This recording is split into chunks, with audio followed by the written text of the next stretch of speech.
Hey everyone, how's it going? Looks like we've got pretty diverse crowd here from Omaha to Pennsylvania to Canada, Leeds, UK. Awesome. I'm Sujin here of Mailshake, and I've got Michael from Panadoc. What's going on, you guys, ladies? So before we jump in and I introduce everyone, I want to do quick housekeeping. This webinar is recorded, so the same link you use to register will get you access to the recording as soon as the webinar ends. We'll send an email out as well, and the PandaDoc team has some really awesome stuff to send as a follow-up. So just leading that up. So expect an email from both companies, just with some helpful information. No sales pitches, we promise. Nobody wants to receive those emails. We want to try to be valuable. But yeah, that's it. If you have any questions, just kind of housekeeping on the questions, don't leave a comment, leave a question. At the very bottom of the screen, or the very bottom of the browser, you should see an ask a question link. You can ask a question and we will answer it. And this way, for anyone who's recording or seeing the recording, or when you're viewing this later, you could actually jump to the video where the question is answered, so you don't have to look for the answer and whatnot. So without further ado, I'd like to introduce Michael from Panadoc. Michael, what's up? Introduce yourself. Yeah, thanks, Sujin. Appreciate that, and appreciate everybody joining here from all over the globe. My name is Mike Palladino. I am the head of sales at Panadoc, and we really look forward to going through some of the typical mistakes that sales reps make in the bottom of the funnel. So without further ado, I think we're going to probably get into number one. Sujin, which one is that? Yeah. So look, there's 8 mistakes we're going to go into. Again, we'll have questions and we have a lot of details. So the goal is, like, there's 8 mistakes. We want to help you solve them in multiple different ways. So first mistake is you didn't skip a step when the prospect was ready to go. What's that all about? Yeah. So we have a phrase here, sort of, that you never want to sell past the yes. That the process here is more of a guide for management, to control the process and have predictable metrics, and also a process for ramping, account executives, or even ramping SDRs, to follow, so that there's, at least some sheet of music that we're all singing from. But oftentimes, that disallows sort of the sales rep and the human being to listen to their instincts. And oftentimes in sales, instincts supersede your process. Mm-hmm. I got a story. A rep of mine once, on the first call, was dealing with somebody who had already worked with Panadoc in the past, had switched companies and really didn't need that much information. He was well aware of what the product could do, exactly what the value proposition was. And it was a true one-call close scenario. And Zach was pushing, for a second call, just because of process. And we had to have a little coaching session where now, at the end of every discovery call, regardless, we ask a simple question, which is, what would keep you from signing up today? So we avoid never selling past the yes by always asking for the yes on every call. Yeah, absolutely. Same kind of, I've got many experiences on the Mailshake side. Folks kind of, our playbook is that there will likely be a couple calls, a few email exchanges, and most will close kind of after the first meeting. But a lot of times, folks come in, they're like, "Yep, I'm actually a customer. I've purchased one seat," so they're already a customer. They shouldn't be talking to a salesperson. Really, they should be talking to customer success. And they have one question before scaling up to 10 people or like 50 people or like implementing the service, right? So you kind of have to roll with the punches. And so, I think, like you said, let the customer kind of drive the conversation. At least that's what I try to do, is let the customer kind of drive the pace, the cadence. And sometimes, on on a 10-step close process or playbook, somebody will come in at step 8, or they'll come in 10 steps at 12. And you're like, okay, they're in the customer success world. What do I do at this point?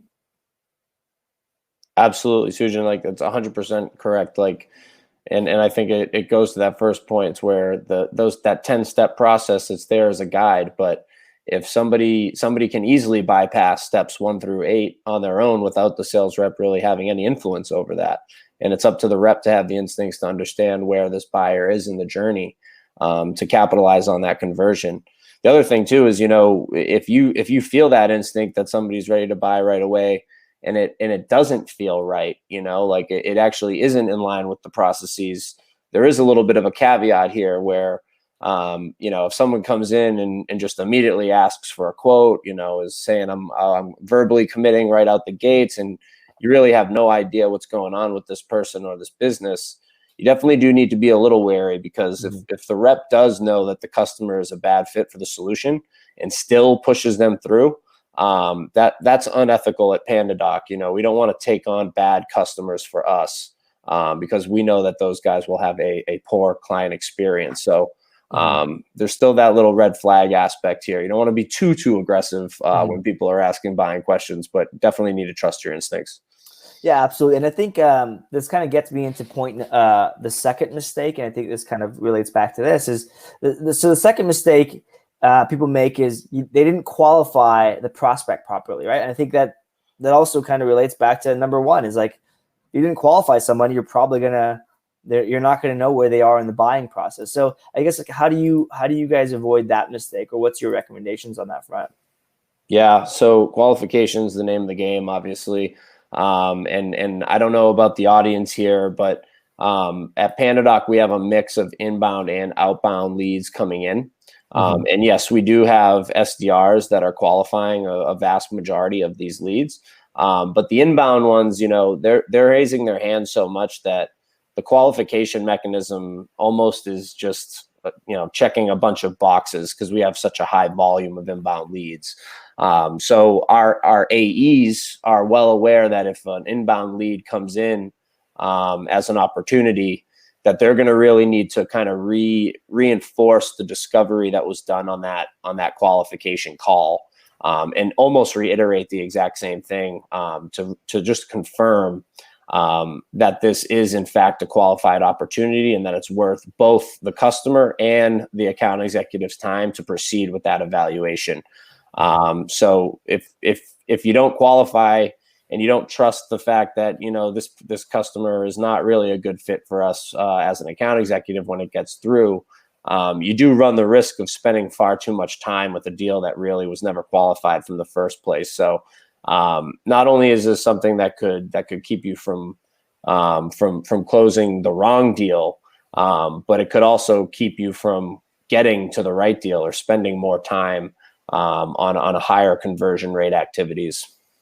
Yeah, absolutely. I think another thing to think about here is, like, this should be one of the first things you try to do, right? Qualify the lead. You may not need to ask questions, but I think wherever you are in the conversation with the customer, it's never too late to ask a question of, so what's the purchase process like for you? Like, what's the, you might be, I think PandaDoc, maybe 2 calls might be closing it, depending on the size of the deal, whatever. Mailshake, again, it's usually 1 call, follow-up email. We don't even have AEs. It's just, it goes into customer success at that point, or more implementation. But, again, like, if somebody's like, yeah, I've got to get, like, the procurement process legal. Look, that whole time frame is different, right? Like, you might be talking to the not the decision maker, and I think it's kind of naive to say, like, to think that, like, the person you're talking to is going to purchase right then and there, or they're going to purchase on the process you've predefined, because that's the guideline more than anything else. Do you have any kind of leading back to you, Mike? Like, do you have any questions you ask, or, like, kind of can you use to gauge qualification? I have some questions that I ask specifically when I'm starting to feel like this isn't a qualified lead, that are a little outside of the scope of just your typical, like, product questions or feature questions, I usually get to some very hard hitting questions once I start feeling that. And questions like, well, you know what, I'm kind of unsure why we're here then today. If what I'm saying here isn't resonating, why did we take the time to connect? I thought X, Y, and Z based on what the SDR told me. And I'm hearing, something else. So why are we here today? And usually a hard question like that will actually uncover the true driving force behind an evaluation and whether it is worth your time and worth the prospect's time, because no one hates to spend 3-4 calls with something that they know is going nowhere.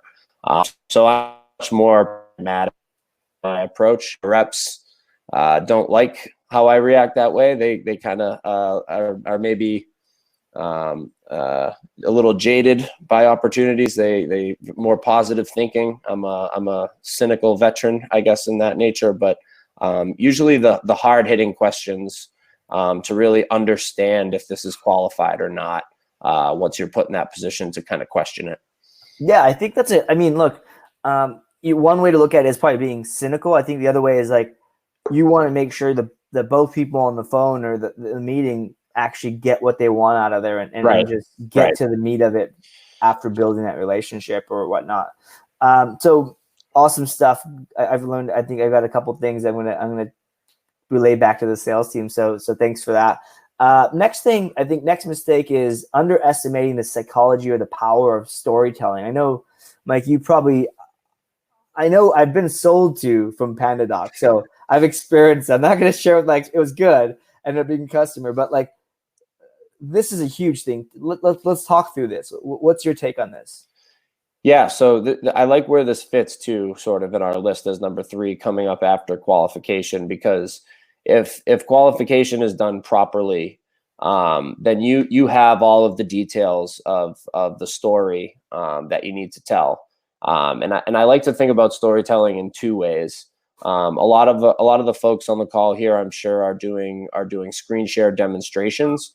Some might not be, but for the ones who are, visually telling a story is very important when you're showing a solution on a screen share. So for PandaDoc, our solution is between CRM and check received, right? We're trying to close the business in PandaDoc. So when I'm telling a story on a demonstration, right, and I've done my qualification and I know that this workflow is from, account executive launching something from the CRM, PandaDoc pops up, a data merge takes place. You can enrich that with some case studies.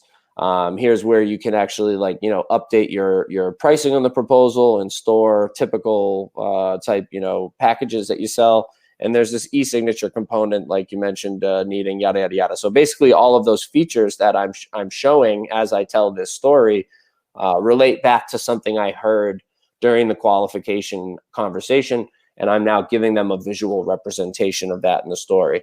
The second piece of storytelling, and this is the part that I think is so underrated, and I'll give you a quick hint on how PandaDoc frames it, but we try to tell the story that makes the prospect the hero, right? So think of the prospect as King Arthur, right? Oftentimes salespeople will be like, oh no, PandaDoc is the hero, right? Or whatever I'm selling is the hero. But no, the customer is the hero. They're the one that has this drama, this pain, and this story arc where they need some sort of a solution to get to value.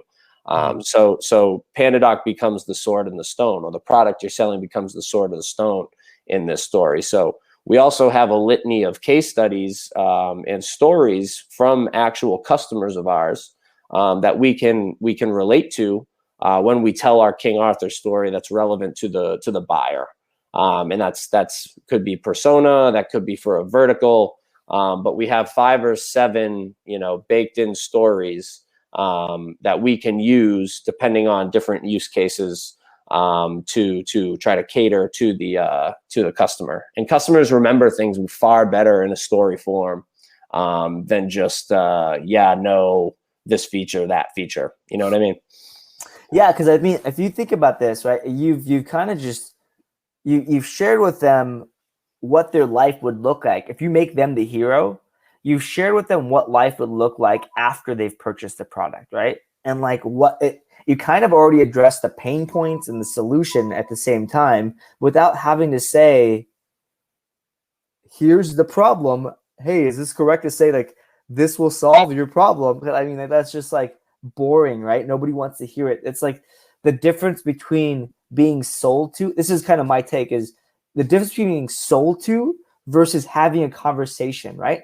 Like when I go talk to my product team, we talk about a problem and then we talk about the users, the customers, their experience, the UX, and solutions, right? And that sounds like with the salesperson, you can kind of have that same type of conversation using storytelling. Absolutely. And you're right. It humanizes the discussion and makes it much more conversational. And I know that everybody wants to be, conversational sales and consultative sales. And the only way you can do that is by having an actual conversation and proving that you're an expert with relevant and custom stories for, the individual that you're speaking to. So yeah, absolutely right. Yeah. One more thing to add on this front is like, we at Web Profits, my marketing agency, when we sell, when we start to repeat back what they're currently doing, and everyone ends up coming to the table like, yeah, we're not doing a good job. Like, we are not doing a good job. We do need something. Like, it kind of lets them reiterate the fact that, like, yeah, that is kind of crappy. Like, I probably do need a software for proposals and not do it via PDF, right? Like, I imagine like some of your folks that are coming through you guys are switching from another software, but just no software to software. So, I mean, like when you talk about and you iterate, like, have you guys seen Intercom's homepage? It says the old way and then like the new way, right? And maybe that's what they have now, but like when you see that visual in your brain, when you hear that or see that, or you kind of get a picture of it, you're like, oh yeah, that's kind of silly. Anyways, that's kind of like my take from kind of being sold to and kind of getting that realization. All right, number 4, you didn't build a relationship with the correct stakeholder. Oh man. I've got a lot to say about this, but Mike, I want to hear what you have to say. Same here. I mean, we could do an entire webinar on this topic alone. Yeah. But let's just get one knocked out of the way real easily. Like if you're single threaded, you're in a tough spot as a rep. And for those who don't know necessarily what single threaded means, it means you're one-to-one. You've only spoken to one person, and they hold the entire destiny of the sale in their hands.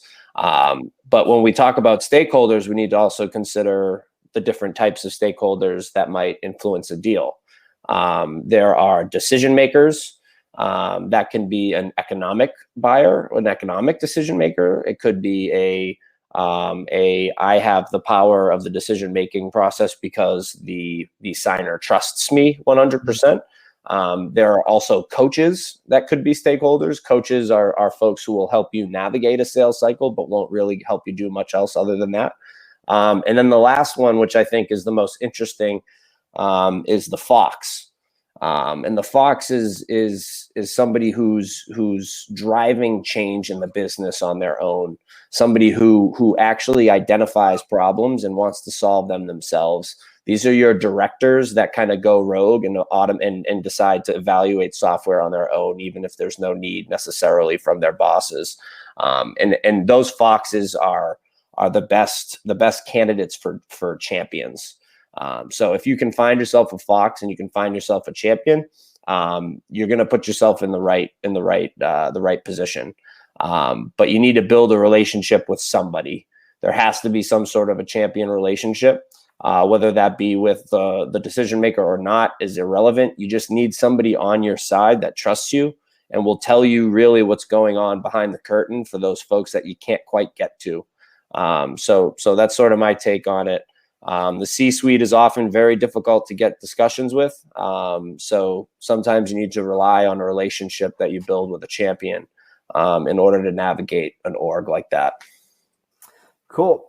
So I guess like a tangible, like specific question. So let's say they need to get the CTO or the technical person's buy-in, but they are the stakeholder. They are the one that's going to buy it. They just want to, you know, clarify some technical needs or whatever, right? Or compliance or whatever. How do you, what's the way around that? Because it seems like that person is like not the buyer, but they kind of are the gatekeeper.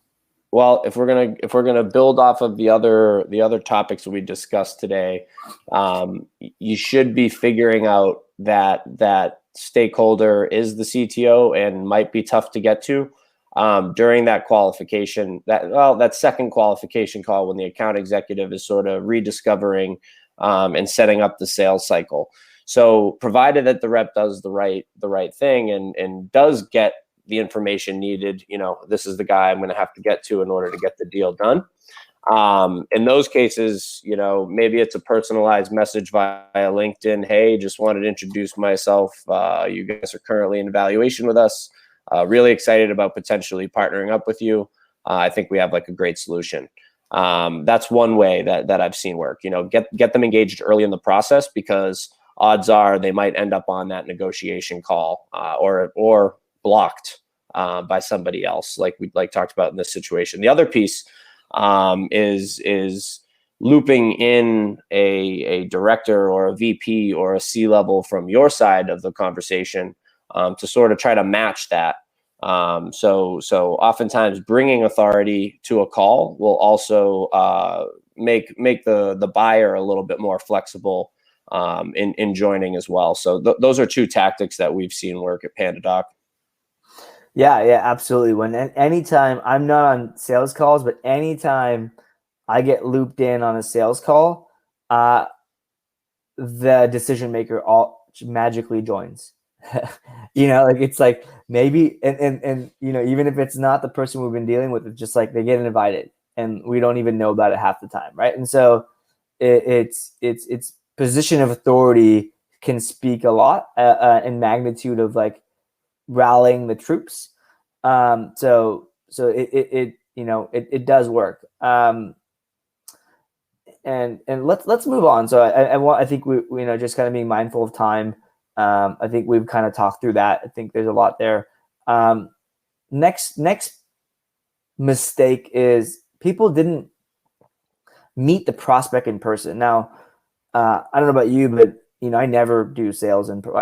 I've not ever done sales in person. You know, internet business, software business, it rarely happens. So to me, this doesn't apply. But I guess when it does, how does this work?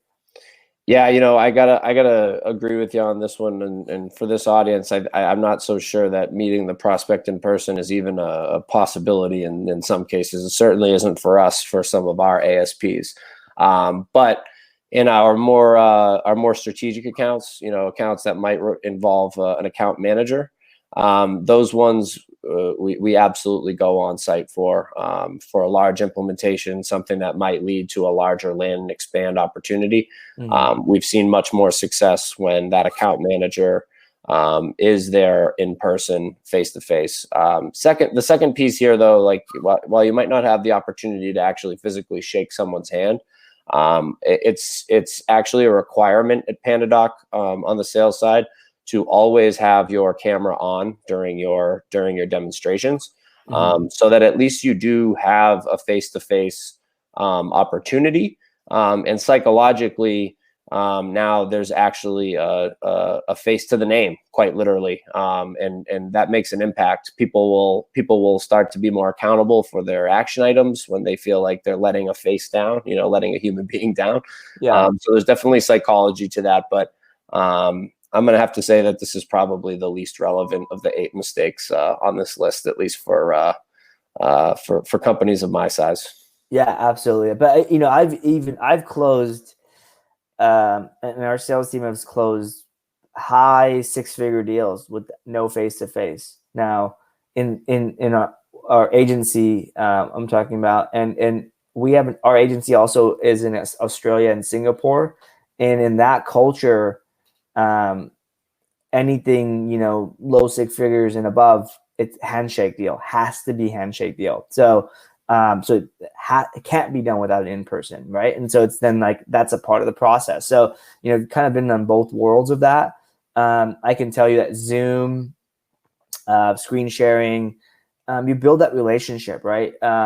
Build that trust. You don't want to you want to go, there's, I forgot the author, I think Brian Kramer, there's B2B, B2C, whatever, there's still a human to human connection that's buying at the end of the day, right? Like I'm buying PandaDoc software, but Mike, if you're selling to me and I ghost you, I'm screwing it with you, right?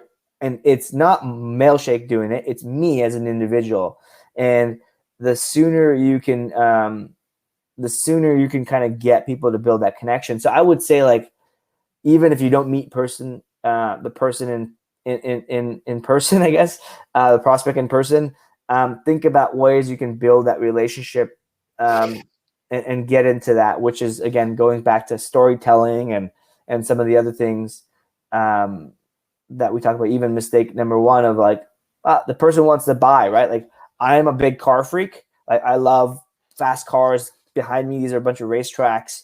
When I go buy a car, like, I don't want to talk to the guy about stuff and BS and go back and forth. I've already done my homework. I don't want to talk about stats and test drive. Like, I go and do my homework and then get there. I'm like, this is the car I want. Let's talk price. So if someone tries to, like, show me a demo, I'm like, screw you. I want to talk to the manager, right? And so again, like, that's me. Who's your prospect, and learning that. So, all right. And we've got a couple questions coming in. So awesome. Keep it up, guys. We'll answer them in a few minutes.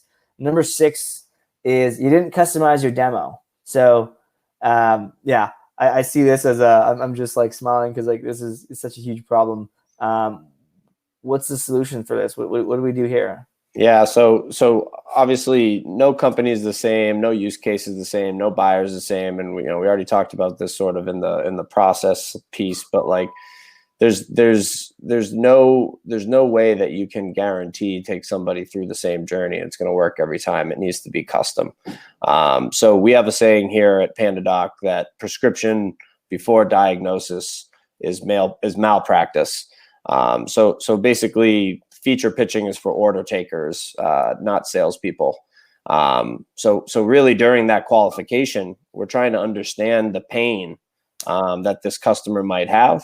And when we get into the demo phase, when we're telling our story, similar to how I mentioned before, launching here and describing what you kind of learned on your first call, the custom demo is your prescription for their issue, and it's your solution. And it's impossible to do that properly if you didn't do your due diligence on the qualification side of things. So showing up to a demo and just giving a cookie cutter demonstration with a bunch of slides about PandaDoc and how we've raised so much money and how we're partners with all these great logos. The customers don't care about that. The customers care about how you can help them and how you can get them to value.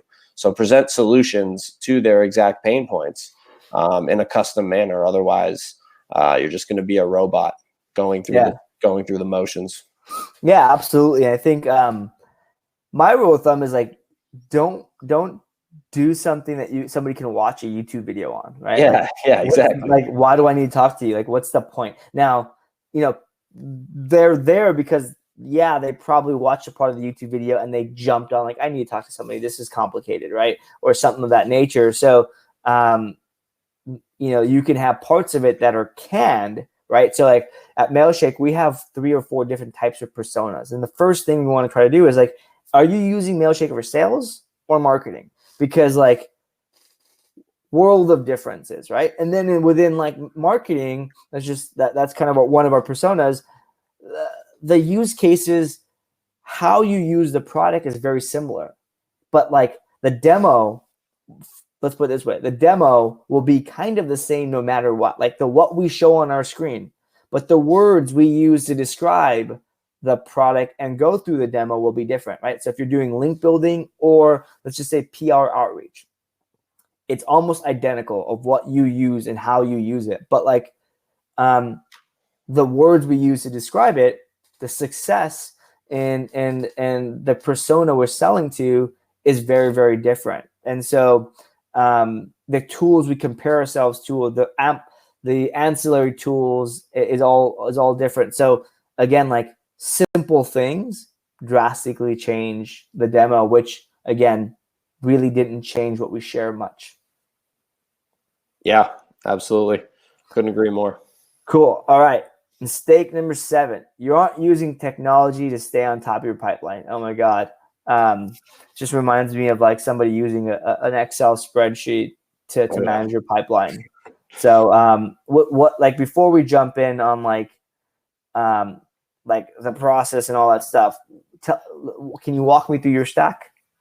Yeah, I think I'll talk about 3 tools that touched both the SDR and the AE org, because I think there's 2 ways that you need to stay on top of your pipeline. It's top of funnel pipeline for the SDRs and those conversion rates, and then AEs staying on top of their pipeline, obviously managing cycles. So the 3 that we use for this are Drift for response time for SDRs. So live chat, basically lead comes in, chat window pops up, and you're actually having a qualification discussion with a live SDR.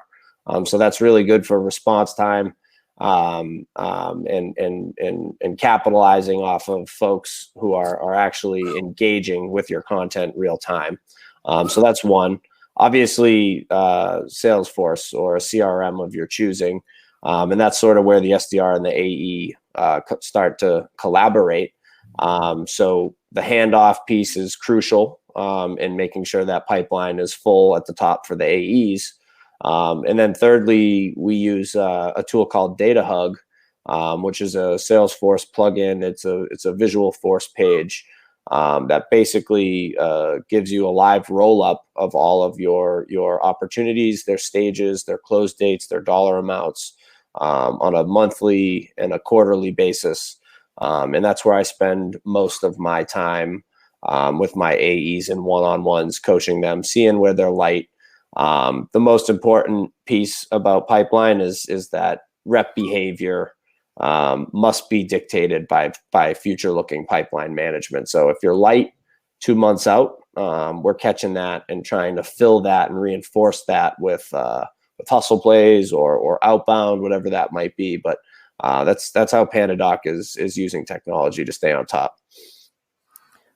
Nice. Yeah. And I think the point here is that there's lots of tools. I think lots of people kind of either don't. I've seen 2 camps: people who don't use many tools or enough tools to kind of be aggressive enough to close more deals, right? But without being pushy.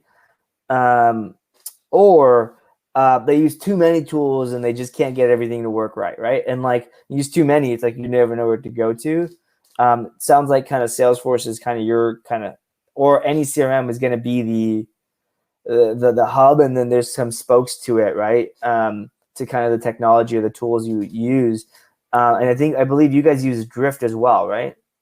Yep, we use Drift on our SDR side of things. Yep.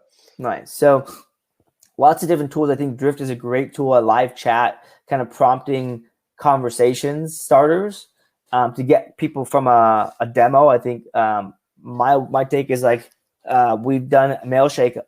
All of our demos, we don't have any forms to fill out. We just have a conversation on live chat, and it's a bot that does the starting point of it, and then it goes into booking the meeting and whatnot. So that's what generates 100% of our leads or demos outside of self-service, people signing up for themselves. So urge you to try something like Drift, Intercom, or great solutions to that. I guarantee you're going to get somewhere between 10 and 20% just lift in new leads, because you now have another form of connection that's not a lead, that's not a sign up of a demo or a product. All right. Moving on to the last one, and then we've got some juicy questions. You didn't get help from your team. That's mistake number 8. What do we do there? Well, first off, I mean, anybody who's asking for help will receive it at PandaDoc, as long as they at least searched Google first before they ask the question. But in a sales cycle, You know, it kind of goes back to when we talked about the stakeholder, not getting to the right stakeholder. Leverage your team. You know, whether it's you can't get to the right person, or maybe you don't feel like you're getting the respect or authority that you need to get things done. Loop in management, loop in a VP. It's also helpful, you know, in scenarios where deals are stalling out at that procurement side of things, to try to do a one-to-one kind of skip level from C level to C level or whatever that might be. The other piece too is maybe, you know, you don't understand something about the buyer's process, or you encountered something you know, that you're really unfamiliar with about the customer. Maybe they're using blockchain and you don't know a single thing about cryptocurrency. Yeah. Ask maybe somebody on the team, on the finance team, knows a little bit more than you do. Ask for help. But the point is here is that if you have a deal and you think things are a good fit, but there's just sort of one question that you personally can't answer, you'd be foolish not to ask for help. Yeah, absolutely. I think I love your idea. I love your rule of like Google it first, right? I always say that. It's like I'm an open book. As long as you don't ask me questions, you can Google. And D, we're on number 8. We're on the last one. Sorry for not sending that outline a little earlier. Yeah, I think one easy way to tackle this is just having a Slack or a communication channel where you can just post questions. I know our sales team. There's 3 people. Not a very big team. We just have a Slack channel, and we record all our calls for internal training purposes and sharing.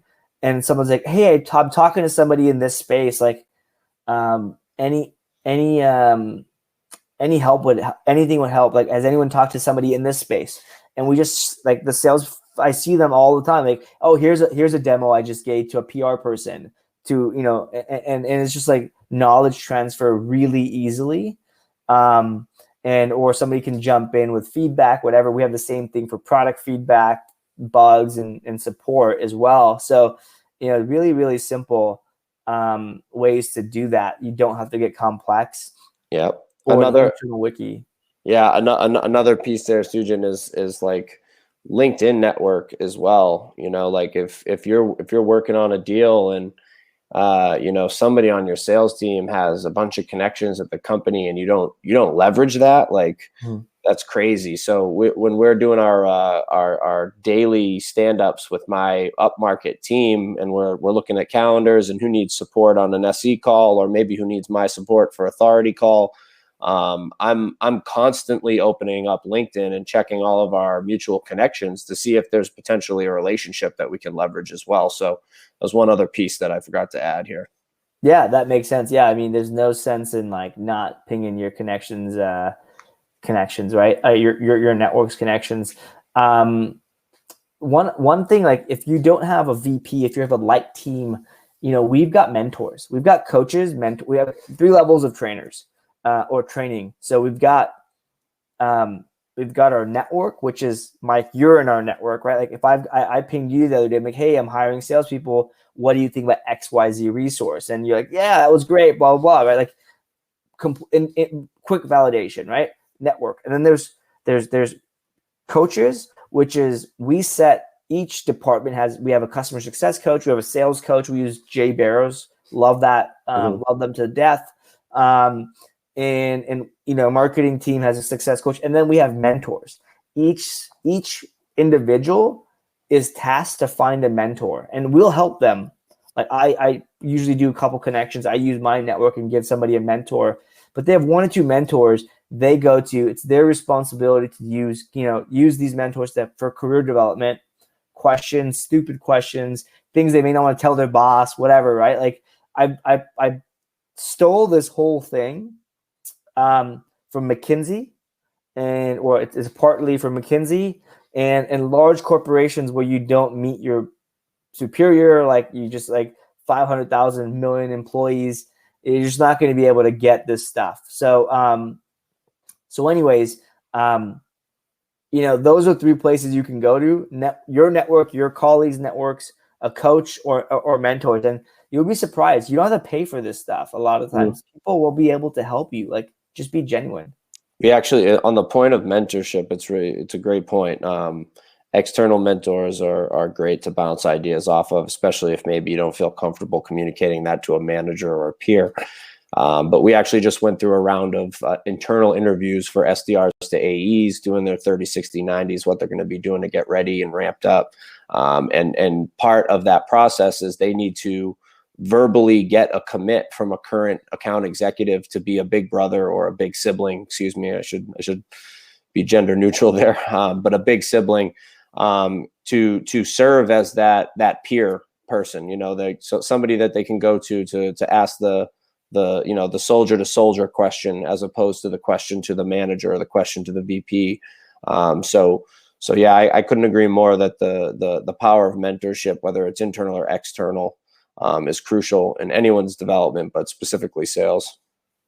Yeah, absolutely. So a lot of people, I just want to kind of get this out there. A lot of folks are asking in the webinar, do we have a presentation? We're going to send a follow-up with that kind of rehashes a lot of those things and more actionable bullets. So just keep a lookout for that. I apologize if it was a little hard to kind of keep track.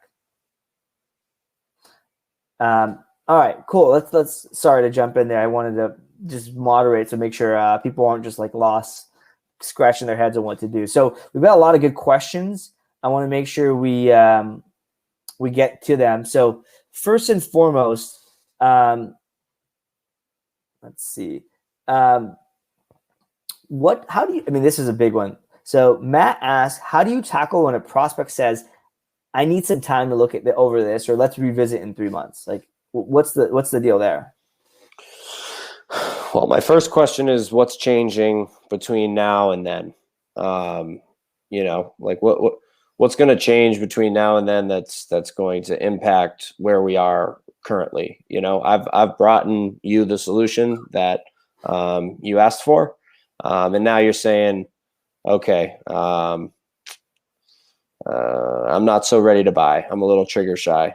So that first question is what changes between now and then? And that's another one of those kind of hard hitting, but also vague questions that allows the prospect to open up a little bit.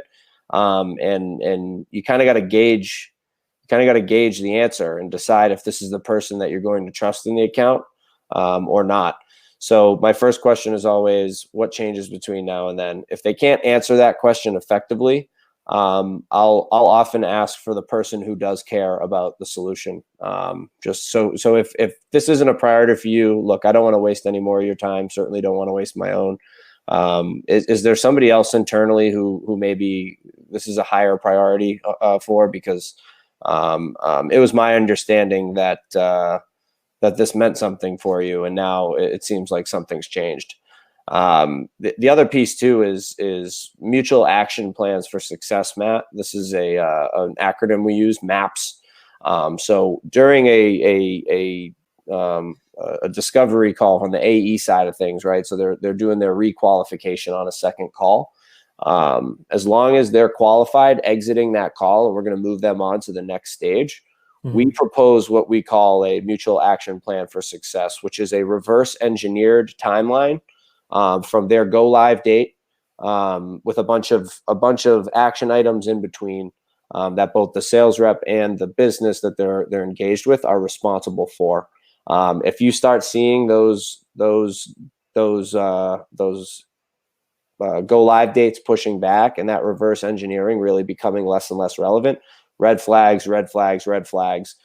So if you can set that up early in the process, when somebody starts to say, I think I'm going to go out 3 months, it's like, wait a second, you told me specifically that you had this problem, and that if you didn't solve it by this time, that you would have this consequence. What am I missing here? And the truth will come out. You'll either have wasted your time with the wrong person, and the guy lied to you, or they will react and they'll say, you're right, I actually do need to keep moving. So that's how I've typically handled those situations and how I advise my reps. Love it. Yeah. You kind of just straight up call them out. Like, what is going to change? They might be like, no, more budget, or, It could be true. It could I'm be just true. exploring. Right. Right. The answer might be legit. It could be straight up, hey, listen, we had budget for this, but our round of funding looks like it's coming 2 months later than we anticipated. So there's nothing we can do about it. In that scenario, Mr. Customer, totally understand that. Look, let's set some we'll alter our mutual action plan for success to make sure that we align with your timeline, because clearly right now it's not right. So Yeah. while I might be sounding a little bit too direct there, the answer could very well be true. So it's just you got to ask that tough question to put a little bit of pressure to hopefully get that answer right. Yeah, absolutely. And I think there's nothing wrong with like the asking those hard questions. There's nothing wrong with that. I think it's better to ask those hard questions than to follow up continuously or blindly and go through your process if they're just not in the buying cycle. Exactly. I mean, they if somebody is not in the buying cycle and they end up saying, okay, 3 months out, like, you didn't do your job. Like, it's actually your own. It's honestly the sales rep's responsibility to validate that stuff. And of course, we're only as good as people's word. So if we get Yeah. the wool pulled over our eyes, it is what it is. But these are just tactics that you can employ to hopefully avoid those types of situations. Awesome. All right. So Katie, next we have time for 2 more or 3 more questions. So Katie asked, when you're qualifying a lead, how do you make sure people aren't BSing you? She's had situations where people kind of have a budget, and then obviously when they get down to it, they don't have that budget. What's your thoughts on that front? Well, budget's a fickle one, and especially like in the qualification side of things. I actually think it's more important, Katie, to understand how the customer buys as opposed to whether they have budget or not. So understand the buying process, and then budget becomes sort of an auxiliary or less significant because you're isolating it. It's like, oh, okay, so you don't have budget because of this. I understand your buying process. That adds up. It makes sense. We might need to extend our mutual action plan for success. However, if you ask them about their buying process and they say, oh, we don't really have one, it's the first time we bought software, it's like, okay, then you really need to focus in on budget at that point. Like, do you actually have allocated dollars for this project, or is this just exploratory and might be something that you roll with later on in the future? But there's no silver bullet for this one, Kate. I'm sorry, but the best advice I can give you is try to understand the buyer's process. And if you start feeling those instincts that they are BSing you, in fact, ask those hard-hitting questions and be really deliberate, because the worst thing you could be doing is wasting your time. Absolutely. So, all right, one last question, and then we'll jump in later with some more comments and whatnot to the questions we didn't get answered. So, Matt asked, when you're dealing with a prospect and they give you yes, but then when you send over the proposal, they ghost you. What's the best way to mitigate this? Or have you used proposal expiring or closing down the program in 2 days? Any timely stuff to better to tackle that? This is just a layup for PandaDoc right here. There it is. Yeah. Yeah. Well, without saying that this is a feature of ours, wink, wink, it's a feature of ours. Yeah, expiration dates are really helpful. And yeah, going dark on a proposal is one of the worst feelings as a sales rep. You've done all this work, you send out the document and it's out there in the void. For those sending PDFs or email versions, it's even more stressful because you don't even have any analytics or any tracking components unless you're using some sort of a yesware or something like that. But with PandaDoc, we have those expiration dates, so you kind of can bake in a compelling event or an expiration date there. The other thing too is like tease a certain discount by a certain date expiring with that date. But really, what I've seen as the biggest lever for us is it really is eating our own dog food or drinking our own champagne is using PandaDoc, which gives you notifications every time someone views a document, every time someone forwards a document. every time somebody downloads it or views a video, where they're spending the most time, which is all actionable insight for reps to actually prioritize their time with the opportunities that haven't gone dark. So if somebody hasn't opened that proposal and they've ghosted you, I'm not spending too much time trying to get them back on the horn after my first or second attempt, because it doesn't seem like they're an active buyer. But if I see somebody who's viewed, who's downloaded, who's forwarded, and they've gone dark, I am busting ass trying to get them on the phone some way or another. And oftentimes it's just a bandwidth thing, and they'll come back to you and they will buy. But in my opinion, you need some sort of a solution that's actually going to give you some sort of information about whether or not this is a real buyer or not once that proposal goes into the void. Yeah, absolutely. And I think one question, I usually end, I've seen some success with this. I have our sales guys end with a question of like, hey, look, do me a favor. I'm going to send you something. We're going to do this. We're going to go through this. All I ask is that even if you're not interested, you just respond to my email. You just respond to me. And it's a question. If somebody says no, well, first of all, no one's going to say no, right? That's just, you're not going to be that a-hole that does that. Or they're going to be like, I'm busy, blah, blah, blah. You might have a sense of if they're going to be like hard squirmish to get a hold of. But if they're going to say yes, and now that person, if they do ignore you, they lied to you. They're like, they've kind of built that relationship. If you do a good job there, they're unlikely or less likely to kind of ghost you. And if they do ghost you, you may need to go back to your qualification, right? You might be sending proposals a little too early. So, all right, one last question. I know Dan had a good question here that I want to make sure it doesn't get ignored. Question about outbound email marketing. Do you think it's the amount of emails going out, or that whole outbound strategy has become less effective? Or just people receiving too many sales emails than before?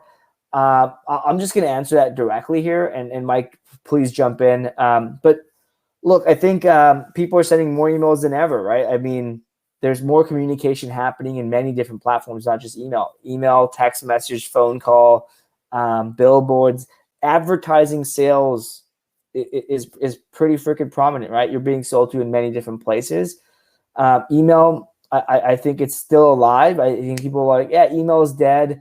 Well, what do business professionals use, for most of the communication? It's email.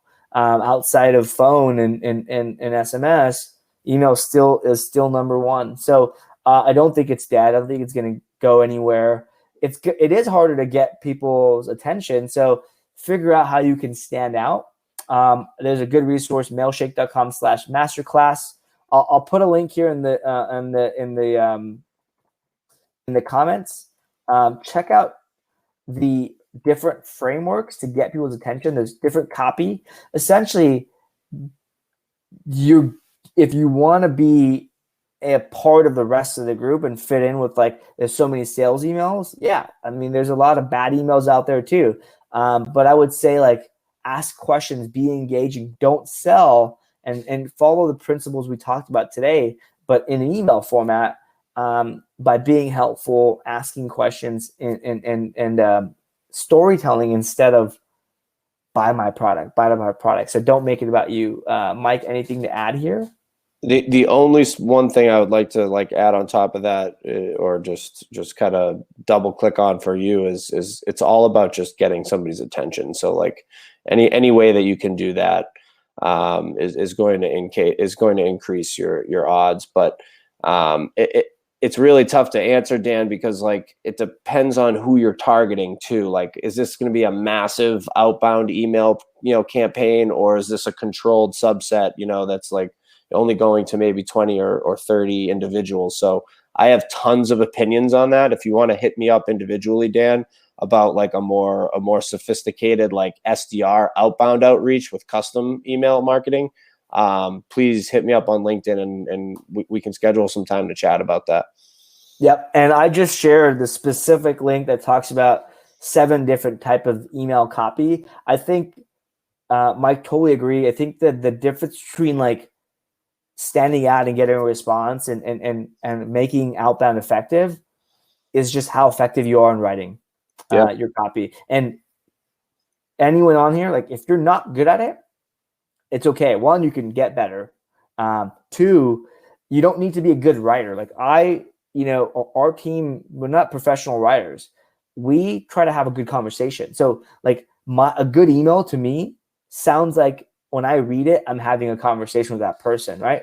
And you don't need to, write more than at the 8th grade level or even 5th grade level to be able to do that, right? You just need to be able to write and connect with that person. So, and again, you try all these things at getting better and you can't figure it out.